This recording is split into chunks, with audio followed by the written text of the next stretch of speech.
All right, everyone, thanks for joining. It's 11:15. I was told just give it like a minute more and we'll jump into it, but thank you for joining me today.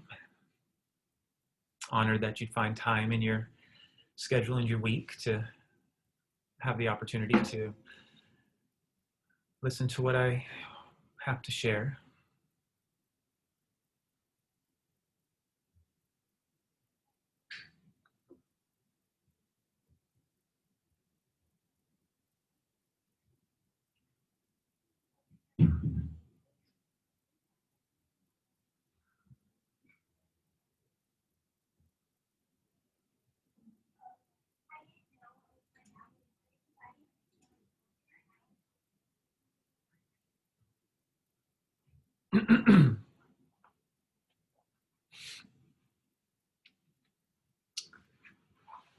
Hopefully, wherever you are, it's a beautiful Friday.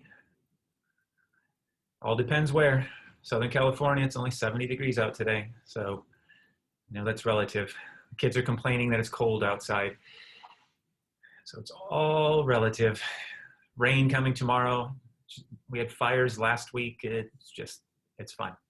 We're good. All right. Let's see. We'll just give it another couple, maybe 30 seconds. And whether you have your video on or off, it's up to you. It's completely okay. A lot of mine is going to be a presentation that I would typically show, depending on your other speakers you've heard. Everyone has a different model.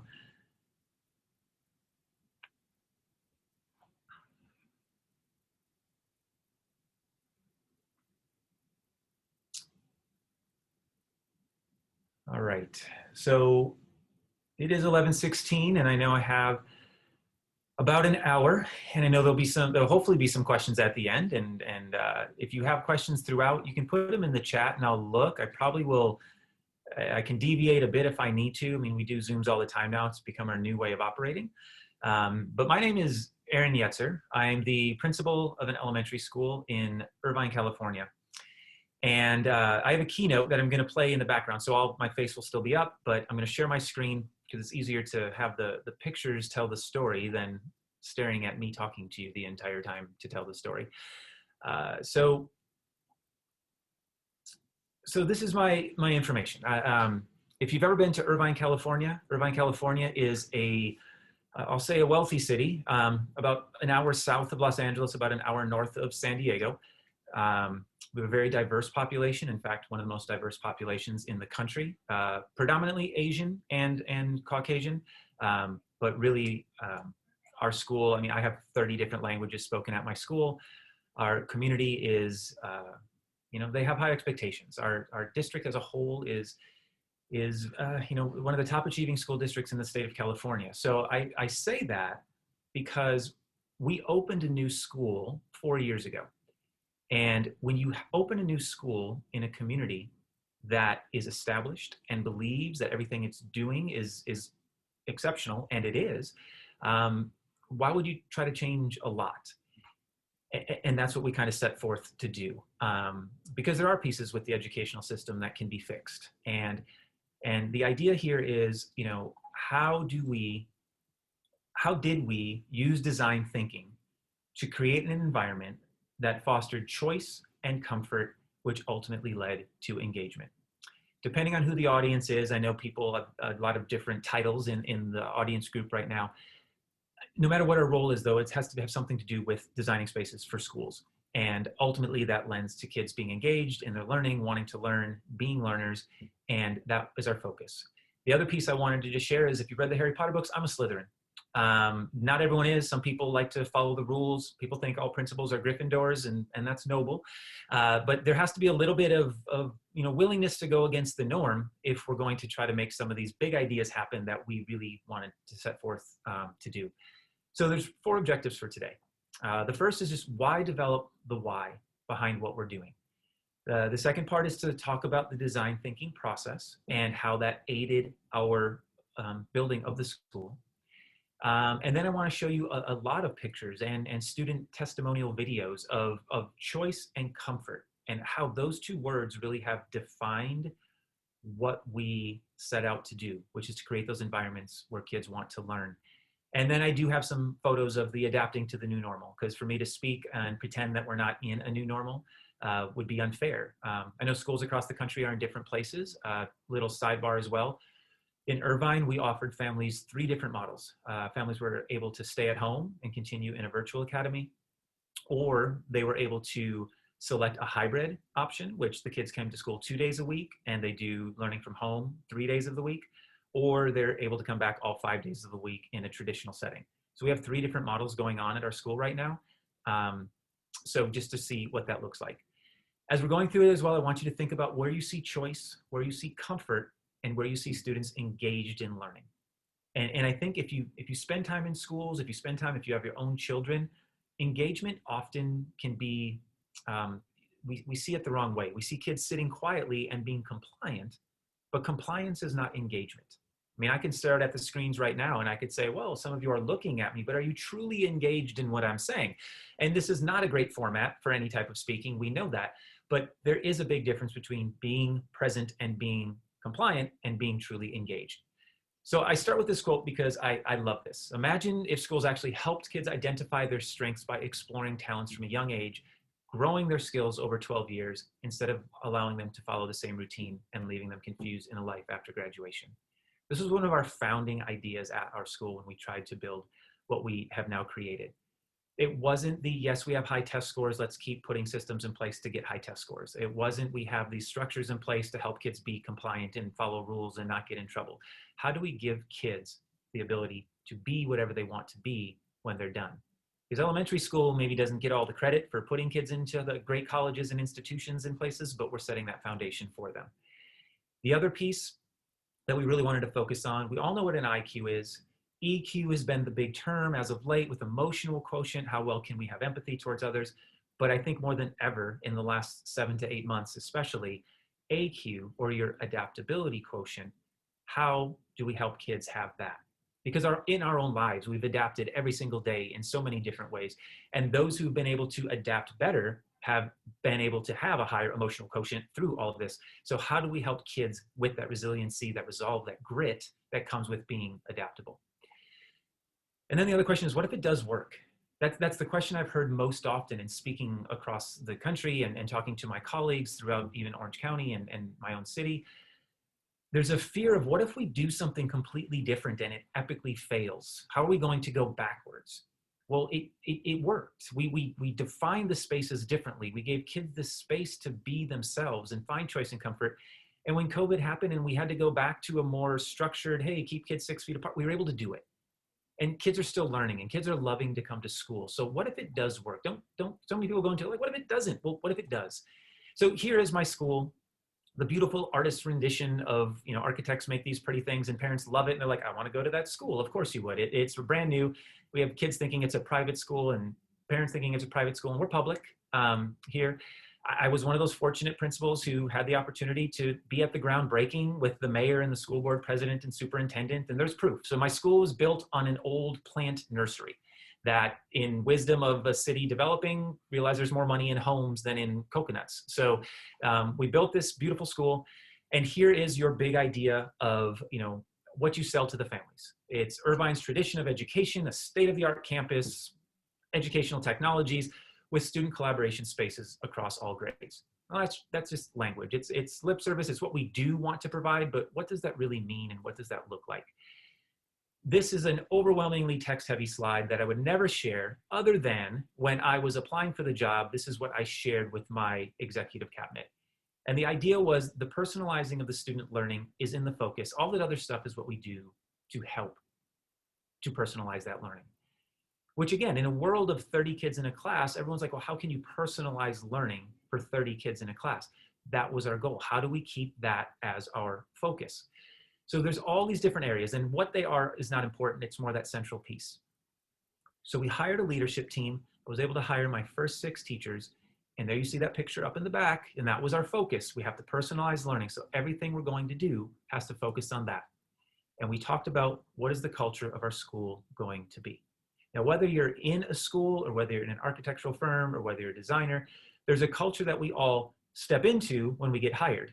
When you have the opportunity to build something from scratch, you're defining your culture. And if you don't have a clear understanding of what that culture is, you're going to be set off in so many different directions that you're never going to really keep a focus on what you're trying to accomplish. It's not the idea of one person. I had to do what I had to do to get the job, but I also recognize that, okay, now that it is my position to be the principal of this school, how do we get that message and collectively build a culture amongst the other people who are going to be working at the school? And it's not architecture and design. It's easy to sell the beautiful new shiny toy to people. But once that luster wears off, what do we fall back on that keeps us moving forward and keeps people interested in what we're trying to do? So the idea is investing wisely in the voice and the feelings of school. And those of you who work with elementary schools, there's a different type of feeling in an elementary school. People love being and helping and working with kids. So how do we keep that as a foundation so that when these other little things come up, or big things like a COVID, people know that we're still doing things for the right reason? I go to this, and many people have seen this, but a lot more people haven't. And it's the Simon Sinek video on YouTube. And his idea that people don't buy what you do, they buy why you do it. So here's a short 2-minute video. There's an 18-minute video on YouTube that's really excellent, but here's a 2-minute version of it that I find is very valuable in just summarizing that idea of people buying why you do what you do. If it plays like it's supposed to. And that always happens, but here we go. Okay, we're gonna watch it this way. It's all good. As it turns out, all the great and inspiring leaders and organizations in the world, whether it's Apple or Martin Luther King or the Wright brothers, they all think, act, and communicate the exact same way, and it's the complete opposite to everyone else. And it's probably the world's simplest idea. I call it the golden circle. Why, how, what? This little idea explains why some organizations and some leaders are able to inspire where others aren't. Every single organization on the planet knows what they do. Some know how they do it, but very, very few know why they do what they do. And by why, I don't mean to make a profit. That's a result. By why, I mean what's your purpose? What's your cause? What's your belief? The inspired leaders all think, act, and communicate from the inside out. Let me give you an example. If Apple were like everyone else, a marketing message from them might sound like this. We make great computers. They're beautifully designed, simple to use, and user-friendly. Want to buy one? Here's how Apple actually communicates. Everything we do, we believe in challenging the status quo. We believe in thinking differently. The way we challenge the status quo is by making our products beautifully designed, simple to use, and user-friendly. We just happen to make great computers. Want to buy one? When we communicate from the outside in, yes, people can understand vast amounts of complicated information like features and benefits and facts and figures. It just doesn't drive behavior. When we communicate from the inside out, we're talking directly to the part of the brain that controls behavior, and then we allow people to rationalize it with the tangible things we say and do. People don't buy what you do, they buy why you do it. And if you talk about what you believe, you will attract those who believe what you believe. And what you do simply serves as the proof of what you believe. I've realized I can't see that any better than what he says. So the question I would have to you, oh, now it wants to load. Of course it does. That's perfect. Anyway, take a moment, about 30 seconds, to just think about what is your why? Why do you get up in the morning and do what you do? And hopefully it's not for the paycheck. I know often in person people make that joke. And to be fair, we all do that for some purpose. But truly take a moment to think about why you do what you do. Just like 30 seconds.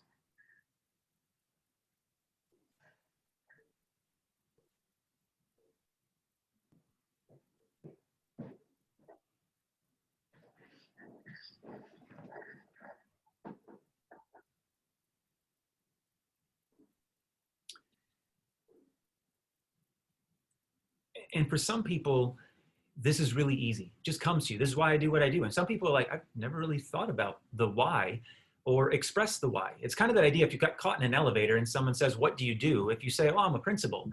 I usually don't tell people I'm a principal. I said, I have the opportunity to shape the lives of kids in many different ways. And they're like, what is that? And then it becomes, I'm a principal. Because the why I do what I do is really what's important to us. So as a group, what we came up with is this, to embark on an awesome journey to achieve our personal best. We push boundaries to reinvent what's possible. Now, again, right from the beginning, people are like, that doesn't sound like an elementary school, but it's bigger than that. And it seems maybe, it's our big thinking and our big thoughts, but this is what we truly, truly believe. We do this by being brave. We believe this, if those of you are familiar with schools, you have an acronym, BRAVE. So the B is brave, or believe that there's no limits to what we can accomplish. We know our voices matter. We have the ability to do great things. We respect ourselves and others, showing honor and appreciation through words and actions. We adapt our thinking and embrace growth. We validate each other as we seek solving problems together, and we empathize to improve the lives of others. We are brave. We are awesome. We are explorers. We are Eastwood. Want to come? When you sell parents on that kind of idea, a lot of the stuff starts to lose the importance, because they know our hearts are in the right reason to shaping what we want these kids to do and what we want them to be. And they're our kids and their parents' kids, and it's collective. We did a lot of things differently. We don't assign homework. We have a lot of play-based. We do meditation and yoga. We do a lot of things that typical elementary schools, especially in super high achieving districts, don't do. Yet parents know that there's a reason why we're doing all this. And so to make it happen, we really focused on this big idea. And those of you who are architects and designers, I go back to this. The school said we're going to have these collaborative spaces. 4.5 years ago, when we were building the school, there was this whole makerspace movement. And it's the idea, is it a makerspace, or is it a bigger thing than just a space? Because a space you're only able to use once a week for 40 minutes. But if it's the way of teaching, the way of giving kids opportunities to inquire and collaborate and create, if every class and every subject and every grade had any time to do this, what would that look like? This was a picture I found from some European council. I wish I would have given credit to the photo. I saw it, I just snapshotted it, and I loved it. But here are the different areas. How do you give kids opportunities to do these things? Present, develop, interact, investigate, create, anytime, anywhere, ubiquitously. Because you never know when you're going to have the idea where you want to think or want to create. How do you create that? It's not in a room somewhere. But the district then said, here's what you're going to get. Here's your classroom furniture. Here's your 30 desks. Here's your 30 chairs. Here's your filing cabinets. That didn't really lend itself to the idea of collaborative spaces across all grades. Putting kids in desks, and I know it seems so different now because 4 years later, it seems like people have made a lot of the shifts that we weren't quite ready for 4 years ago. But that list was a suggestion. And if we're going to truly know what these rooms should look like to help kids be who we want them to be, we need to challenge the status quo. And the big thing is, how do we collect the voices of the experts in the classroom?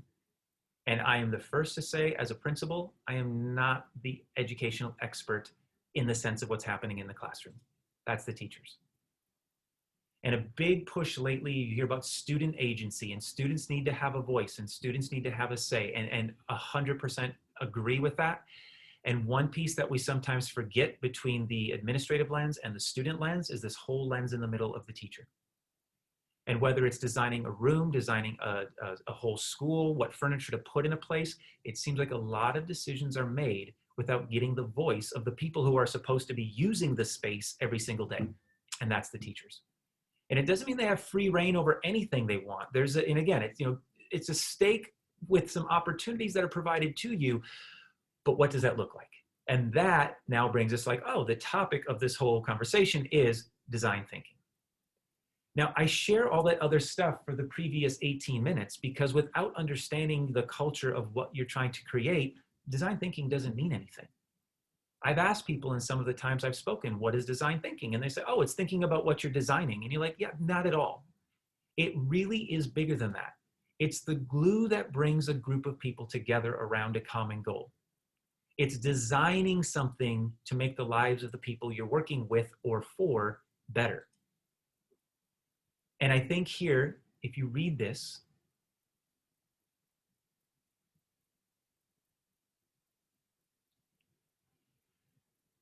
the most important part of this is it's to create something that nobody has created before.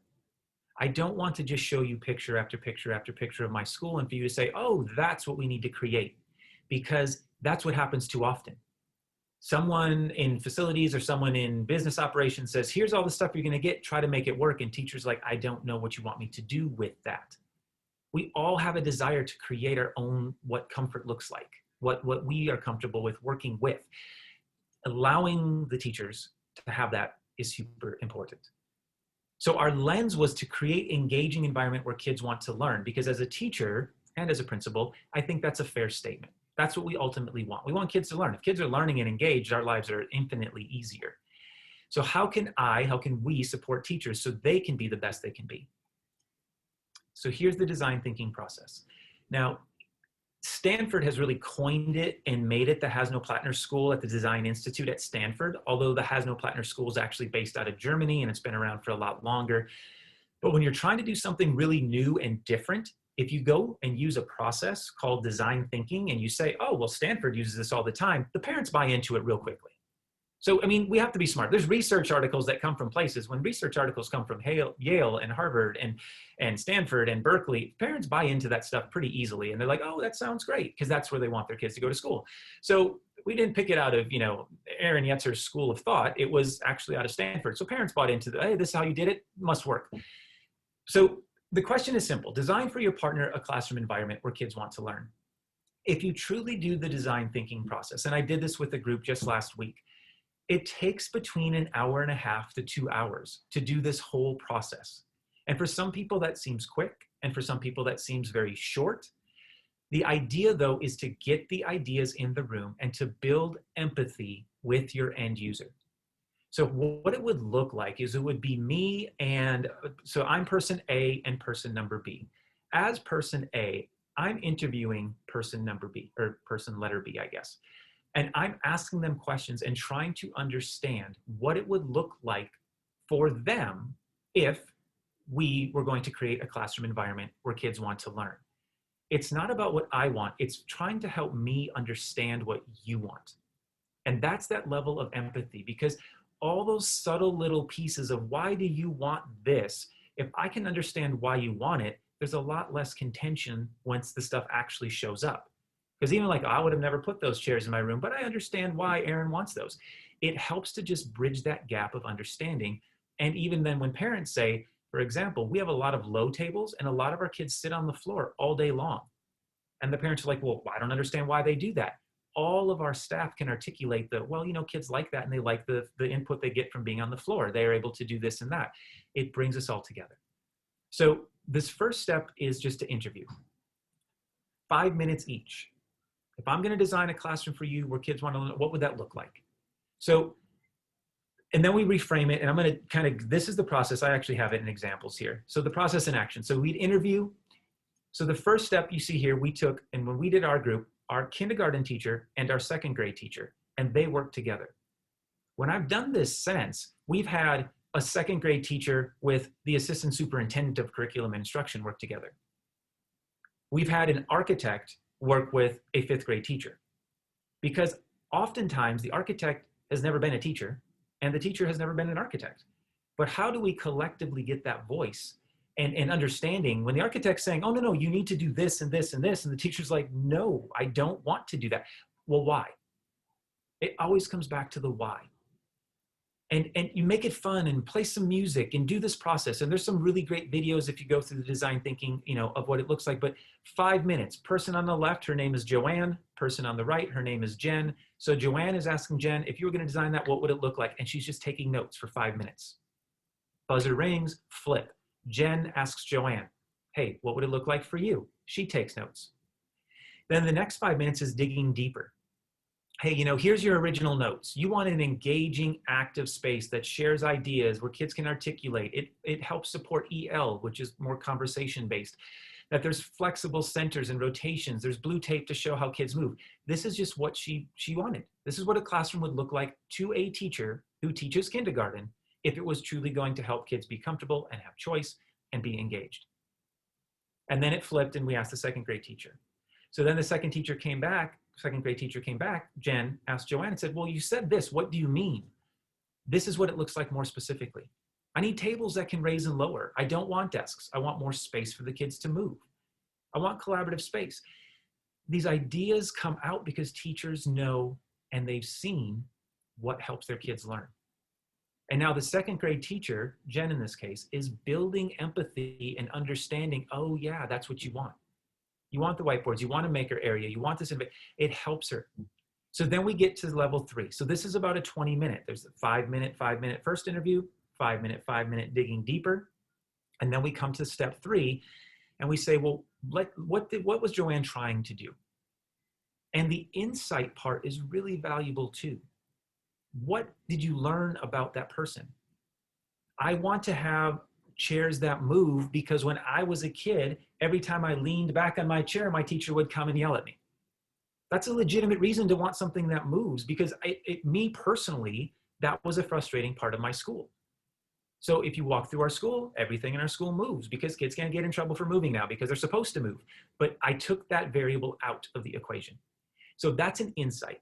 You know, when I was in 3rd grade, my teacher always stood in the front of the room and I was in the back and I never learned. I don't want to have that classroom anymore. So now we don't have a front of the room.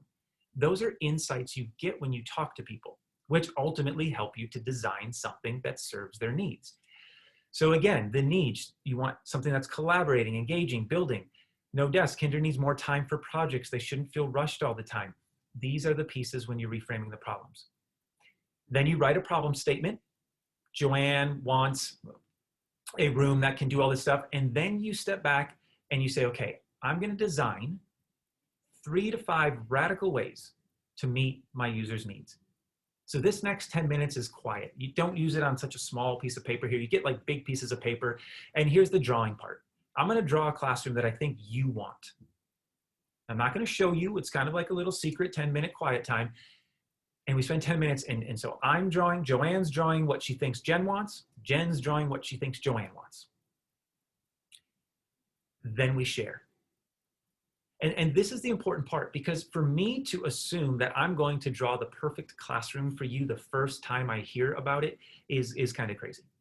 So the idea is that I'm going to have 3 to 5 different ways, and you can say, hey, Jen, I like what you did here. I'm not real sure about this, but I did like this, but I didn't like this. And you start to put all the things you liked and didn't like together.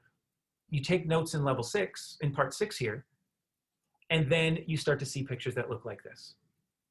So her statement was, I want a positive, open, collaborative environment for kindergarten. And this is what Jen, the 2nd grade teacher, drew that she thought the kindergarten teacher, Joanne, wanted in her class. Is it exactly right? Probably not. But it's ideas. It's trying to get ideas out of the other person's head that we often get stuck with. Those moments where like, oh, I think I know. Well, you're trying to pull it out of my head. But you can see that this doesn't look like a typical classroom. There's a loft in the classroom. You know, there's this random stuff all over the place. But this is what she wanted. There's no wrong through design thinking. And then this is what Joanne, kindergarten teacher, designed for the 2nd grade teacher. We have a cart with tech on it. Okay, we have whiteboards that roll on wheels. We have meeting areas. We have all this different space. And again, it's based on the schema that you're used to. So teachers often design stuff that they're used to seeing. We don't design stuff that we're not used to seeing, because in our heads, we don't create stuff super crazy. There were some of the pictures where teachers had waterfalls on, one had a little swimming pool in it. Again, it's not feasible, it's not likely, but it's still what they want. But it still gets the idea of what we really want out there. So then you take all those ideas based on the feedback and you generate one like master plan. And then you go into the prototyping, which is super fun. It's the building the solution. So you get a bunch of weird stuff. I don't say junk because there's no such thing as junk. Cardboard and tape and candies and whatever you have. And you start to prototype what you think that person's classroom looks like, and you start to get pictures that look like this. It doesn't have to be perfect. You're not designing the whole class, but it's that idea of getting your artisticness out, because we ask kids to do so many things and take so many risks. Yet as adults, we're like, oh yeah, I'll do that later. It's not important. We have to take that risk ourselves. Because I'm the person who says, oh, I'm not a good artist. I'm not a good drawer. I'm not a good whatever. But when I have the time to do this, I actually have fun doing it. We forget to be kids sometimes. And getting that part of our brain to start really working, you get some weird creative ideas. There's that loft again. Oh yeah, loft in a kindergarten classroom. Oh, we can't do that. Well, can we? I mean, maybe it's what kids need.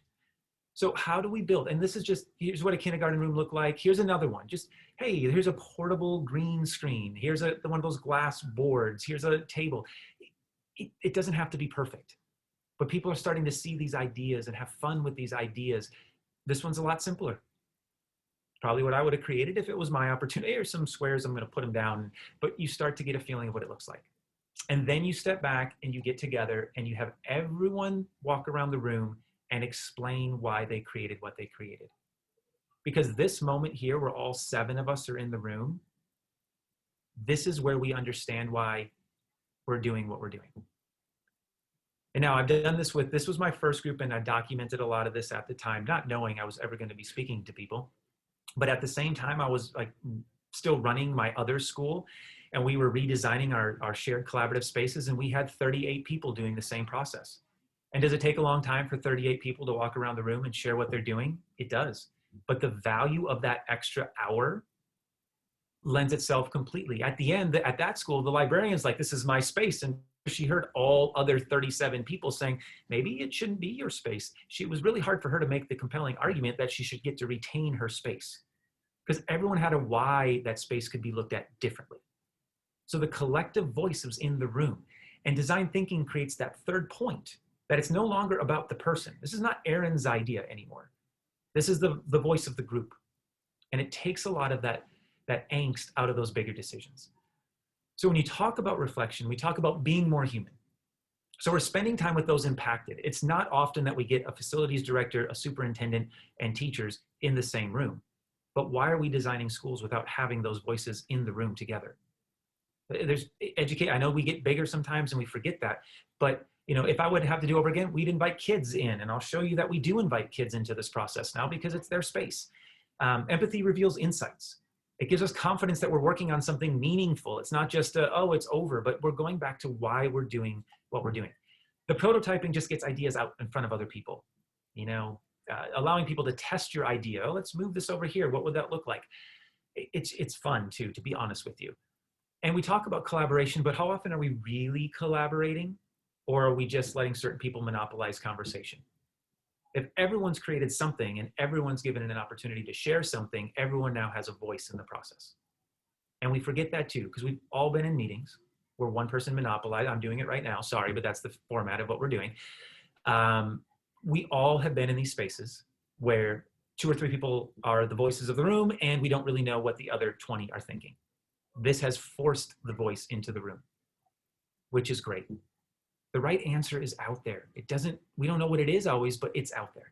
And this idea of design thinking being a short 1.5 to 2 hour process, it's not like we're going to talk about it now. Let's talk about it next Friday. Let's talk about it next Friday. Let's talk about it. We have to do something right now. There has to be a sense of urgency, because it's amazing what we do when we get that procrastination monkey on our back and we're like, oh, we have to get this done. We come up with some pretty amazing stuff. So after doing this whole thing, the plan was to go back. Now everyone had an idea of what they wanted, what we wanted, go back, add pictures, do this. Again, this was 4 years ago. I say the access to a lot of stuff wasn't quite the same.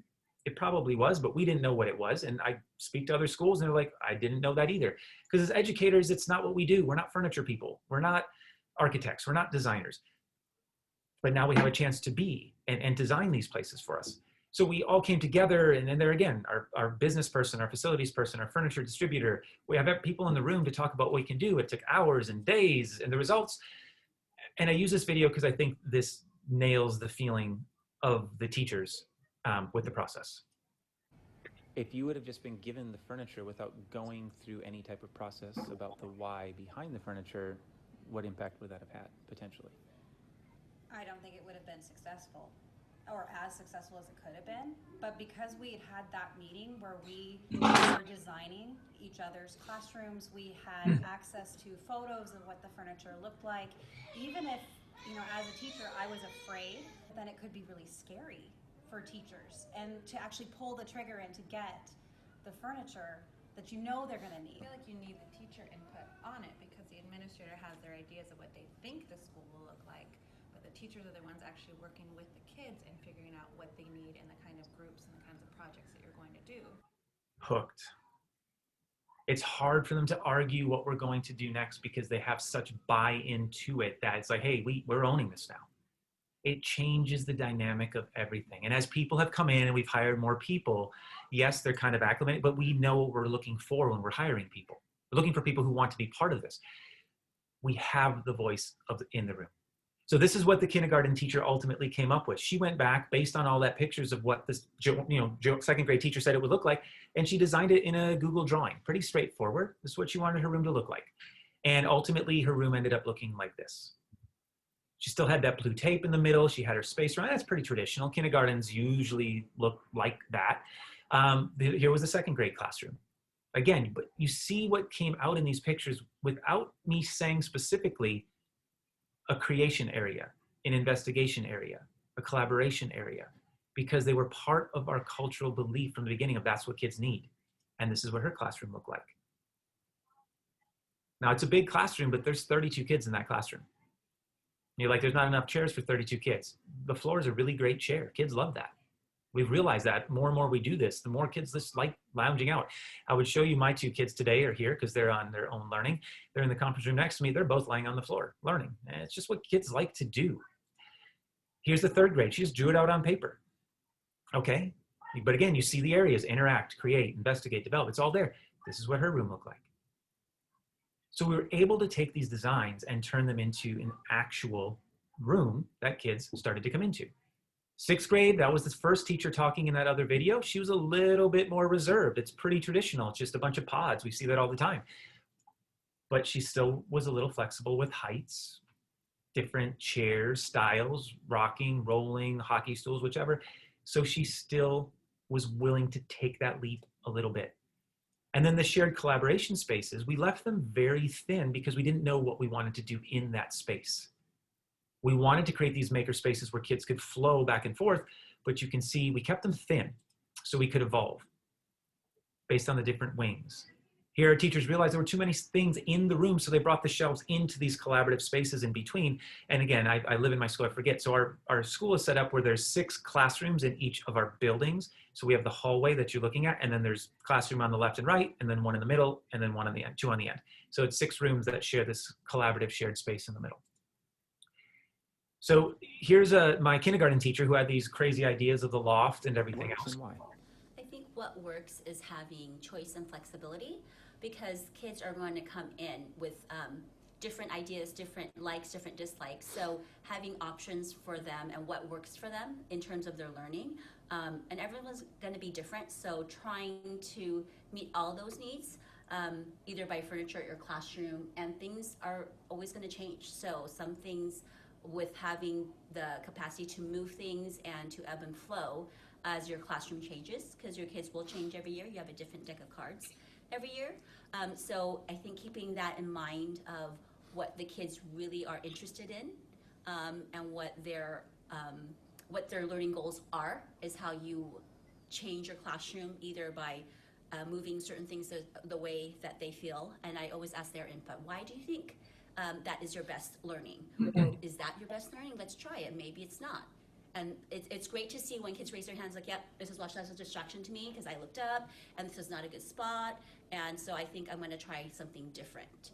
And it's owning that. And so I said, you know what it means to own something? It's like, yeah, that I took responsibility doesn't mean I'm right or wrong, but you have to try things to see if it works or if it does not work. And I watched that 1-minute video and I think of how many just amazing things that she said in that time. Kids owning it, kids recognizing things, kids having their own comfort, kids having their own choice.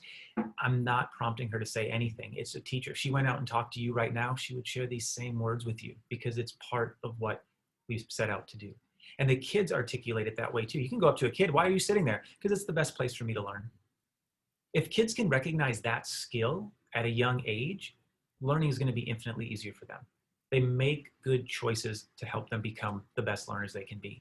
And that idea of student agency, which is giving them opportunities and then allowing them to show and have a voice in it, we are truly giving kids that opportunity every day. So even kids, when I said, hey, at first we did it with just our small group of teachers. Now this video I'm going to try to make a little quieter, but here's some 4th graders, because now that we've been in the school for a couple of years, and this was last year, obviously with COVID things have changed, but kids get used to the furniture that they have in third grade, and now they're in fourth and they're missing some things. Like, okay, well, let's let the kids go through the design thinking process and see what they can come up with. So here's just a quick video. Correct. Do you want more high/normal chairs and tables?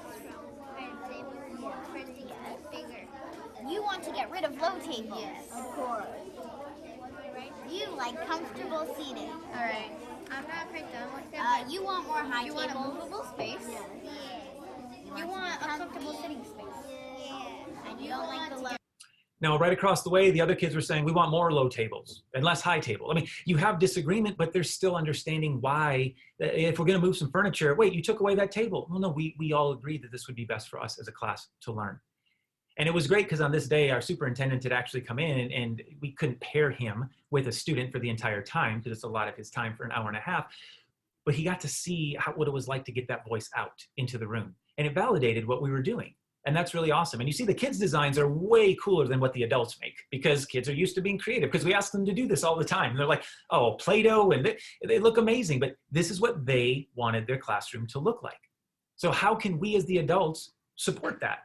And what we did after all the school, we did all of our second grade and up all did this process. And then we just moved furniture around. Because what does it mean? Teachers know what they want, but we also are listening to our kids and knowing what they need, and we can move stuff. That table doesn't belong to room 9. That table belongs to the school, and if it's going to help the kid in room 12 better this year, let's move the table. But it's okay because we built that idea that nothing is ours, nothing's mine. It's the school's. It's what's helping all of us learn. And that idea of creating an engaging environment where kids want to learn and where school is personalized and fun, because they have choice and because they're comfortable, what has it led to? So this is a lot of just photos that I want you to see. And again, there's the loft in the kindergarten teacher's classroom that, no, you can't have a loft. Guess what? We got her a loft because kids love the loft. And that's one where they're all smiling for me because I have a camera. And when you walk around to 6-year-olds and you have a camera, they smile, which is good. But we have 8 sections in that loft, and she can teach a whole class when they're all in their spaces in their loft. It's great. We've actually created a tier of space. We have more space in the classroom because we just added square footage in a really weird way. But why can't you have a loft? Now, we didn't get to add the tunnel that bridged over from one side of the room to the other, but that's maybe down the road. We'll see. But students are creative. They use furniture in ways that I don't think the architect, and I know David Stubbs, the gentleman who designed some of this, he looks at this and he's like, I never thought the furniture would be used that way. This is a global school play day. That's not what our school looks like on any given day. That's not our new collaboration space, but it does make for really fun fort making opportunities. But here's a desk. You don't have enough desks. Yeah, we do. This desk, he's fine. He's completely working on what he needs to be working on. That works. There's nothing wrong with that. Flip those things on that side. We've created spaces where kids, and again, I could stage pictures, and unless you were at my school, you wouldn't be able to tell one way or the other.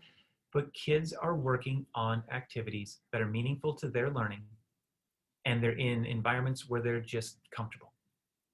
This is okay in our school. No one's yelling at these kids for turning their chairs sideways and rocking back and forth on it.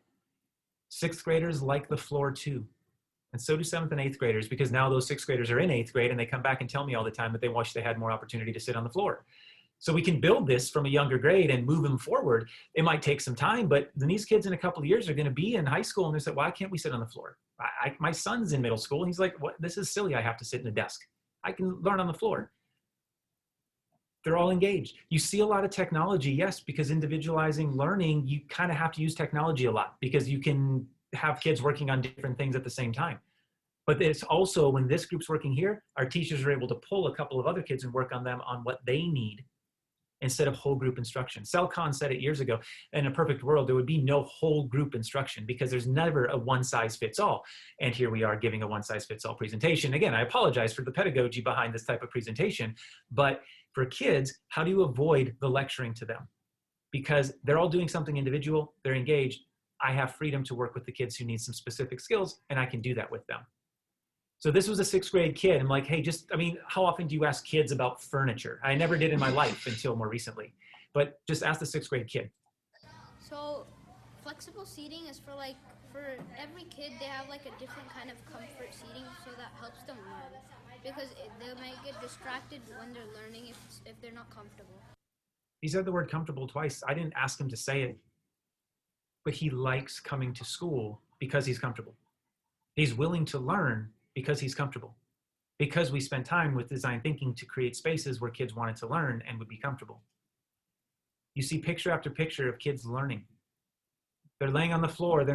Are they not engaged? They're completely engaged underneath the table. Sixth graders underneath the table. I don't seem to see a lot of behaviors. And in fact, and it's one of those, again, my personality may not lend itself to a lot of office discipline referrals, but last year we had 9 total office discipline referrals in an entire school year. Kids don't come to my office because there's no reason to come to my office, because they're not avoiding the classroom, they're enjoying being in the classroom. Oftentimes kids come to see me because they like me, which sounds weird as a principal, but they do something bad in the class to get out. They don't want to leave the room because they enjoy learning. So small little desk spaces, we have 5 kids doing an art project on 2 single student desks because kids are used to being next to each other. Now again, this is pre-COVID and we're gonna get back to this, but you can see how kids are just engaged with each other all the time. And I could walk through the school anytime and take photos in any class and you're gonna see these types of behaviors because it's just what the kids have gotten used to doing. The parents, they bought into it. I mean, having a dad volunteer is already a win, but having a dad volunteer and being on the ground with the kids, it's like win-win. And now he goes back and tells everyone, look, the kids are learning. This is amazing. That's how you build the school. And the culture of the school is embedded into what we're doing. Look, we have the little sit dots in that room that teachers all want. Kids aren't really using the sit dots. They're just there. I love this photo.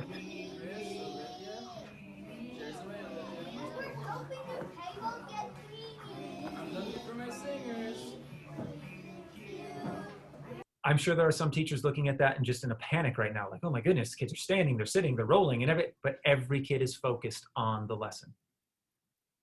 It's okay to give them that outlet. This picture says a lot more than what I first realized. Here you have a group of kids who went outside, one girl with a group of a bunch of boys, probably not fair to her, but she's not comfortable sitting in the group, but she's been able to position herself in a way that she's still able to participate in the conversation where she still feels safe. It's like these little subtle pieces, you start to recognize the value of them because we've given kids the flexibility and the autonomy to do what they need to do. And it's because the teachers are okay with it, because we know what we're trying to do. On the next page. Again, I know timing wise, here were 3 kids I asked, 4th grade kids, first day of school last year, all brand new to our school at lunchtime. Just what do you think about the school? Like, this place is free, like you can sit anywhere, and that like gives you like no pressure on you, so you can actually work properly. Anything to add to that? Actually, flexible seating is actually made for our comfort, so that we are focused in our learning. Yeah, because we have like bungee chairs, high chairs, low chairs, so it beanie bags on the ground, so you can sit anywhere and be comfortable. So it's very nice to sit. And bar stools. Yeah, bar stools. Yeah. Does that help you to learn? Yes. You get to be Because comfortable. it's comfortable, and then you have your own learning space. First day school. 5 times, 6 times the word comfortable. And we have bar stools, but that's okay. We're not going to tell parents that part. But we have created this environment for the kids. So 2nd grade math, you have this flexibility. Let's do a lesson. You have kids here. Look at the kid on the left. He's peering into the other group. There's nothing wrong because he feels safe that he can do it. They're in the group together, but he's able to look, hey, what are you doing over there? The curiosity can take it back to his group quickly. Oh no, a kid's sitting on the table. Okay, now why the dad's on his phone? Sorry, we're not going to keep that picture up long. But here, this little girl needs more help. Just slid right up and started to help her. No problem with that. And it's not distracting anyone. She doesn't feel like she's being looked at. She's not being called anywhere. It's really great. 1st grade stamina reading. So we do a lot of, it's called Daily 5. Kids have opportunities. So the teacher says to the kids, go find a place in the classroom where you're comfortable to read. And so here the little girl chooses here. Why did she do it? So when you were just in there doing your stamina reading, why did you choose to lay down like that and read? Because it's comfortable. She still read, but she was comfortable doing it. Totally engaged. Why did you choose to lay down? Because it was comfortable. They're not prompted. I know it's like, oh, okay, principal, you just told them all to say the word comfortable. That's their theme of the year. It's not. These are just words they're saying over and over. Kids own their space. I love this video because what the teacher did, again, last year, is she would put all the furniture in the front of the room on a Monday morning. And when the kids came into the room, they would get to set up the classroom how they wanted to have the classroom set up. It's their room. And she was okay with that. You set it up where you think you need a space to learn for the rest of the day, the week, whichever. Now, we could do it every day, but it is a lot of moving. So the kids set it up this way, and they realized, wait, we put this big table right in the middle here. That probably isn't going to work. I came back 5 minutes later. They rearranged the room because they started to recognize what worked and what didn't work. And it happens over and over. I like how things here, they're more comfortable than if you're just sitting at a normal desk. I mean, it's also very fun because you're closer to your friends in your table, but if you don't want to sit next to them, you can always go somewhere else. And that's another key finding that we've had. Kids like to sit next to their friends. And when they're engaged in meaningful tasks, sitting next to your friends is a good thing. But if you're not comfortable, you can move. My own son, he transitioned to a different school, and they were at the table group, and he kept having the table points taken away from his table because the other kids at his table weren't behaving. And he's like, I can't move, I'm stuck. The teacher won't let me get up and go anywhere. So now his desire to learn has completely diminished because he feels like he's stuck in a space. Instead of, you know what, you're not working, I'm just gonna move. I'm gonna go sit over here. That's teaching kids to advocate for themselves and giving them agency. This is a little video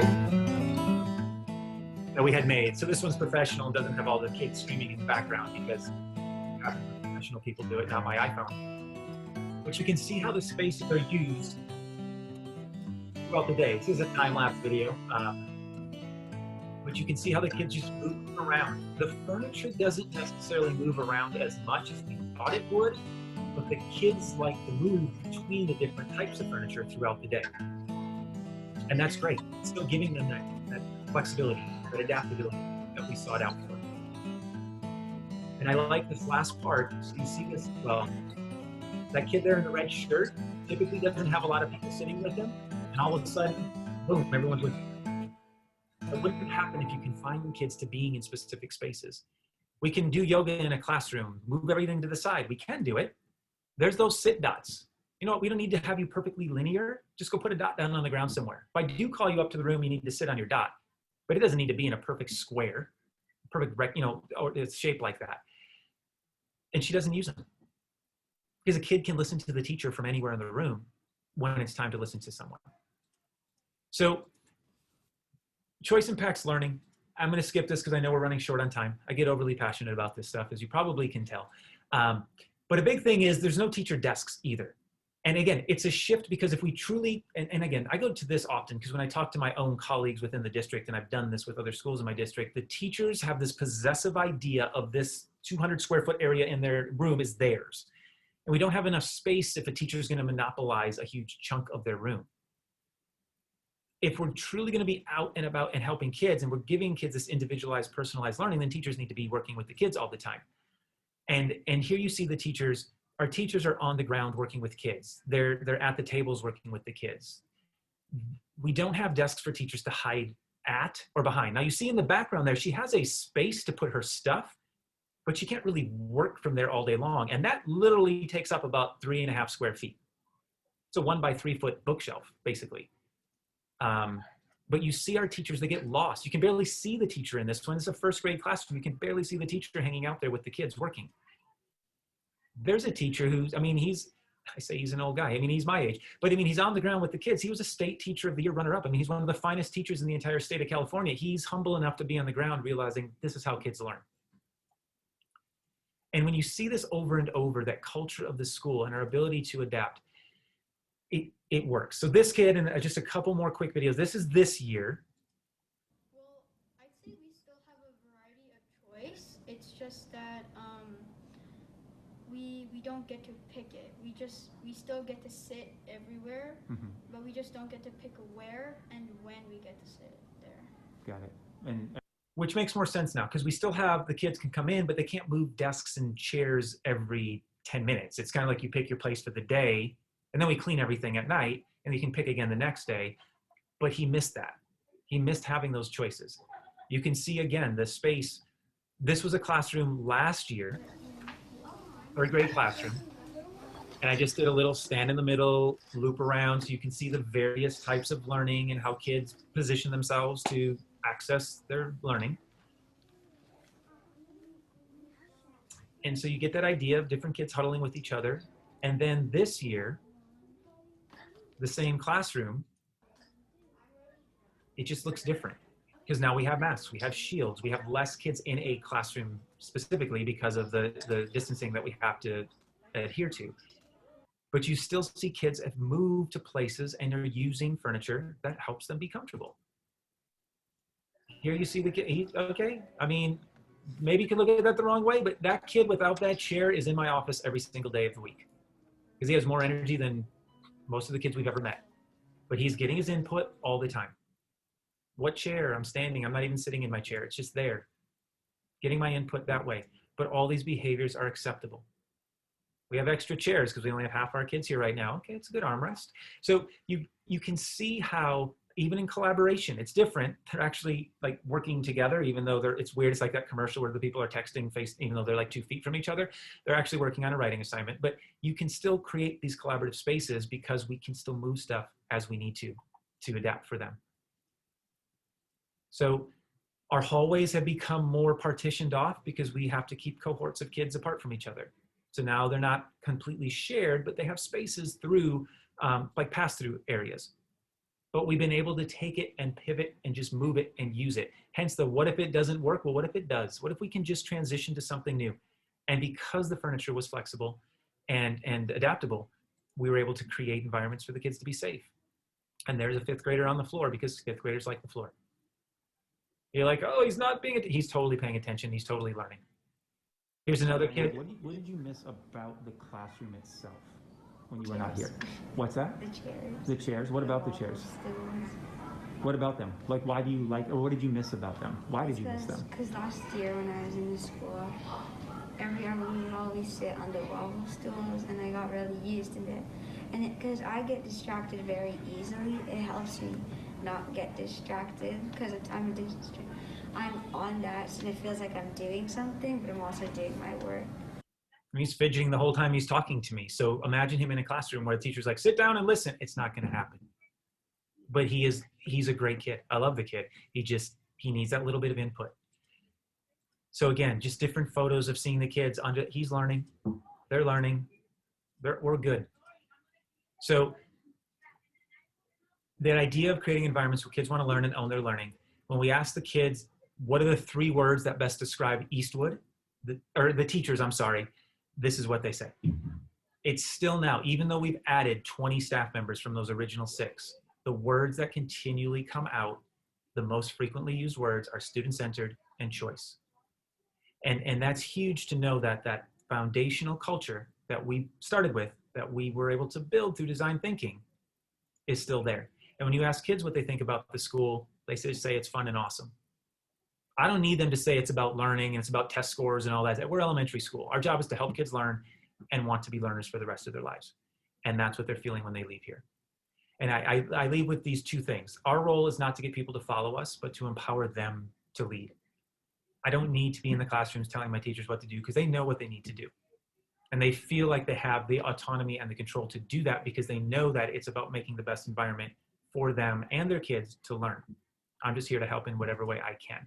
So this is the last video, and this was a parent who was new to our school last year.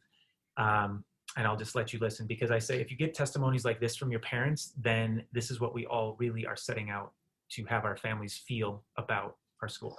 Everything that Eastwood Elementary School is everything that we've been looking for, that so many parents are looking for. Just being able to have the natural and organic way of sitting. I mean, that alone for a child to come into class and not have to have their bodies feel constricted and their mind feels that way, to be able to sit in a space that works well with their body organically, just brightens so many doors. Our son alone comes home every single day so happy and says that his body and his mind, they feel so good because he's able to have that choice of where he sits and how he sits and whether he wants to stand or if he can pick a red dot on the ground. It makes that much of a difference for his body and for his mind, socially how he feels, the way he interacts with other kids, and you know, and to just be able to get out there. This school, I'm trying not to get emotional, but truly has been such a blessing for us. And again, just speaking with so many parents who have been here from the start have said the same thing. We're like, is this real? Does this really happen? Is this not going to go away? Because this is everything that our children need, and I wish that other folks could have this because it's made everything for our child. He's happy and he's comfortable and he's growing already, and we're just so grateful. So thank you. And as a principal, if I have one parent who feels that way about our school, then we're doing something right. So with that, I say thank you. I think there were some questions, and I have to stop my sharing so I can get back here. So real quickly, thank you for that, impactful, positive. Okay, if you get pushback from the local fire department about the furniture in the corridor, no, because we have made sure that we have the place to pass forth. I mean, we don't crowd. Now that one picture that I showed you on our play day, again, that was a, hey, we're making forts, do what you want to do. It was like a 30-minute window of time.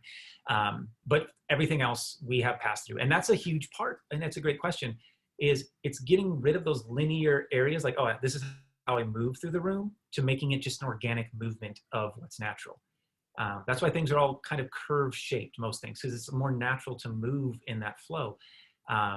So that part of it, we've not had any negatives, and everything else is just very complimentary. So thank you, everyone. I appreciate that, those kind words. So if there is anything else, feel free to put in the chat or unmute yourself. I don't even know if you can, because I know I'm not the full moderator of this. But I really appreciate you taking the time, and I hope you learned, if nothing, a picture, something I said, an idea.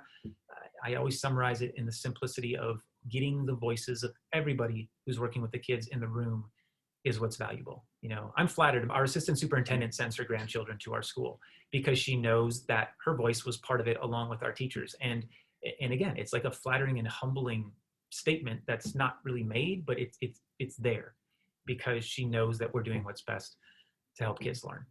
So that is all I have. There's no other pieces in the chat that I see. If you want other things, I know with the videos and stuff, some people like that. I have to be careful with what I share. It's the beautiful thing about being the principal is I can go take pictures and share them, but it's hard to share with you, to share with others, because the parents know that I do this to help. Again, I always go back to that. It doesn't matter who gets the credit so long as it gets done. This is not about what I've done. It's about what we need to do to shift what we're doing in education. You know, the kids benefit from it. And a lot of those parents who were maybe a little questionable, we got a lot of pushback. Don't get me wrong. In the first year, there's not enough chairs. Kids are going to get dirty sitting on the floor, but they'd be, all those things you expect to hear. And then kids go home and they're happy. Okay. That's what school's about. So thank you. I appreciate it. And thank you. Mr. Davis, I don't know your full name, but you have your video on, so I see you. So I appreciate that thumbs up. I love that. Thank you. Okay. All right. Thank you, everyone. Have a great rest of your day. Happy Friday, wherever you are. Thank you, everyone. Thank you. Thank you. I'll let you leave whenever you want. I don't want to kick anyone out. I'm humbled that this many people would come and say hi.